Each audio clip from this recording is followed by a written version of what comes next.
Hello everyone, তো আজকে এসেছে শপিং করতে মেয়ের বাবা আর আমি।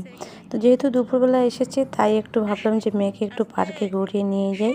আর মেয়ে দেখো একা একা স্লিপারে উঠেছে, আর ও পার্কে আসলে না ভীষণ খুশি হয়। তো যেহেতু দুপুরবেলা এসেছি তাই মেয়ের একটু আনন্দ দেই আর কি। আর আগে তো মাঝে মাঝে আসা হতো, এখন সময়ের অভাবে সেভাবে আসা হয় না। তাই মেয়েকে নিয়ে চলে আসলাম পার্কে। দেখো মেয়ে দুলছে, আমিও ওর সাথে সাথে একটু দুলছি, বেশ ভালো লাগে।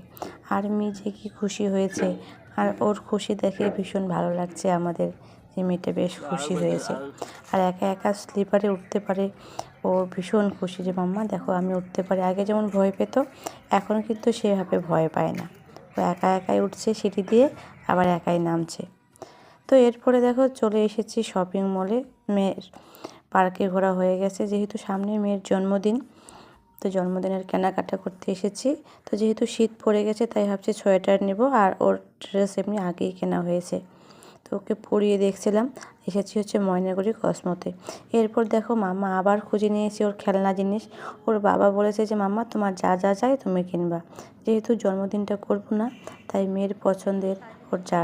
এরপর এসেছি ঘড়ির দোকানে, মেয়ের ঘড়ি আর চশমা লাগবে। তো ঘড়িতে ধরতে পারে না, তবু আর কি দাদা ভাই ওর বাবা আমি যেহেতু পড়ি তাই ওরও ঘড়ি লাগবে। তাই বাবা, মেয়ে আবদার করেছে, বাবা তো কিনে দিবেই। তো চলো পরে দেখা হচ্ছে অন্য একটা ভিডিওতে, টাটা।